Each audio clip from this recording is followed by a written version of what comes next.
ada di tengah-tengah kita, lebih utama dari segala sesuatu. Pujilah Tuhan, hai segala bangsa. Pujilah Tuhan, hai segala bangsa. Megahkanlah Dia, hai segala suku bangsa. Sebab kasih-Nya hebat atas kita, dan kesetiaan Tuhan untuk selama-lamanya. Haleluya. Mazmur 117 ayat 1 dan 2. Sahabat Iktus yang dikasihi Tuhan, sebagai orang percaya, Tuhan menghendaki agar kita menyelaraskan kehidupan kita dengan kehendak Tuhan. Apa yang menjadi tujuan Tuhan harus menjadi tujuan bagi kita. Apa yang menjadi prioritas Tuhan harus menjadi prioritas kita. Apa yang menjadi hasrat Tuhan harus juga menjadi hasrat kita. Dan tujuan, prioritas, juga hasrat Tuhan adalah agar segala bangsa menyembah Tuhan, mereka percaya dan diselamatkan. Mazmur ini merupakan mazmur terpendek, tetapi mazmur ini memiliki cakupan yang sangat luas dan makna yang sangat dalam. Mazmur ini berisi perintah Tuhan, juga sekaligus kerinduan hati Tuhan, agar segala bangsa menyembah kepadanya. Kebenaran firman Tuhan ini akan memberikan pengertian yang dalam tentang kerinduan hati Tuhan bagi kita. Secara garis besar ada dua bagian penting yang disampaikan Mazmur 117 ini. 1. Segala bangsa menyembah Tuhan. Ayat 1. Ayat 1 mengandung 3 unsur yang sangat penting. Pertama, perintah untuk menyembah. Pujilah Tuhan merupakan kalimat imperatif, yaitu sebuah perintah yang harus dilakukan oleh semua orang. Tidak ada alasan untuk tidak menyembah Tuhan. Dialah satu-satunya pribadi yang seharusnya disembah. Megahkanlah Dia merupakan pujian yang dilakukan dengan tidak terpaksa, tetapi dari hati yang disertai dengan kebanggaan akan pribadi Allah. Kedua, objek penyembahan.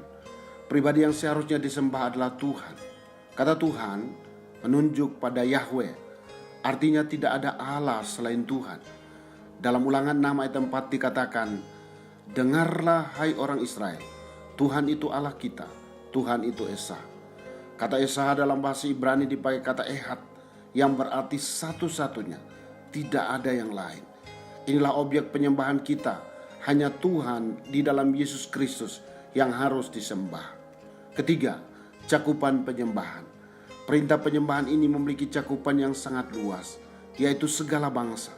Kata bangsa tidak berbicara dalam pengertian politik, tetapi berbicara segala suku, kaum, dan bahasa di seluruh dunia.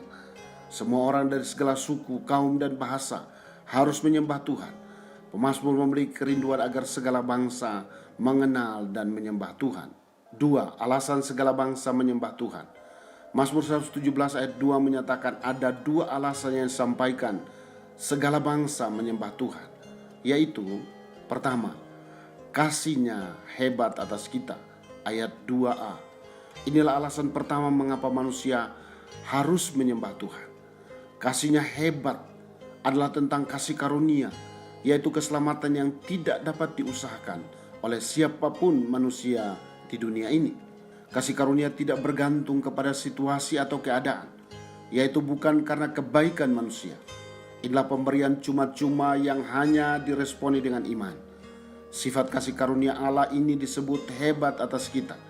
Hebat karena menunjukkan kasih yang unconditional, kasih yang memilih dan menyelamatkan manusia berdosa yang tidak layak untuk dikasihi. Kedua, kesetiaan Tuhan untuk selama-lamanya. Ayat 2 bagian B. Alasan yang kedua mengapa kita harus menyembah Tuhan adalah kesetiaan Tuhan. Inilah kasih setia atau kasih yang kekal. Menekankan kesetiaan Tuhan dalam bagian ini, yaitu pada kata selama-lamanya. Ini merupakan penegasan bahwa Tuhan tidak pernah tertidur. Berkat dan penyertaan-Nya tetap ada bagi manusia. Kesetiaan Tuhan diresponi dengan ketaatan kepada Tuhan, melakukan perintah-Nya dengan setia dalam seluruh kehidupan, sesuai dengan apa yang telah difirmankannya. Tetapi seberapa besar kekuatan manusia untuk menaatinya?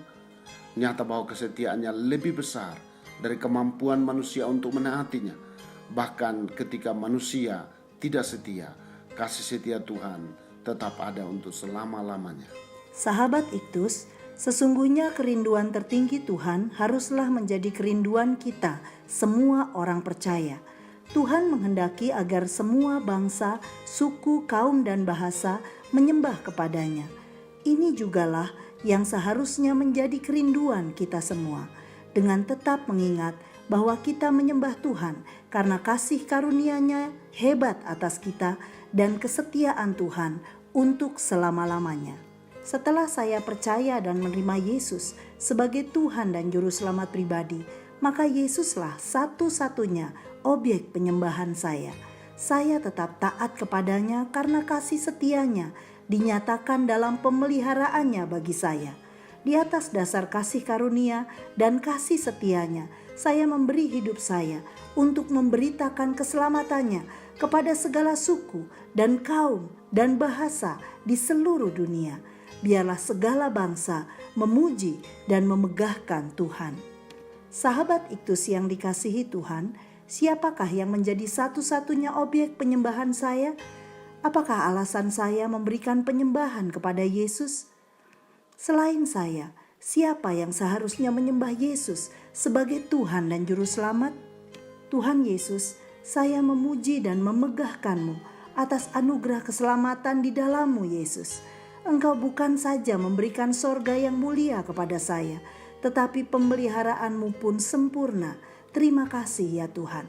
Saya menyadari bahwa Engkau menyelamatkan saya dan memberi hati yang berkobar untuk memperkenalkan nama-Mu kepada segala suku dan kaum dan bahasa. Karena kerinduan hati-Mu adalah segala lidah mengaku bahwa Yesus Kristus adalah Tuhan dan segala lutut hanya menyembah-Mu. Ya Yesus, jadikanlah hal ini satu-satunya tujuan hidupku. Amin. Kerinduan tertinggiku adalah segala lutut bertelut menyembah Yesus, segala lidah mengaku Yesuslah Tuhan. Kristus ada di tengah-tengah kita, lebih utama dari segala sesuatu. Kristuslah yang harus ku beritakan hingga datangmu Kristus.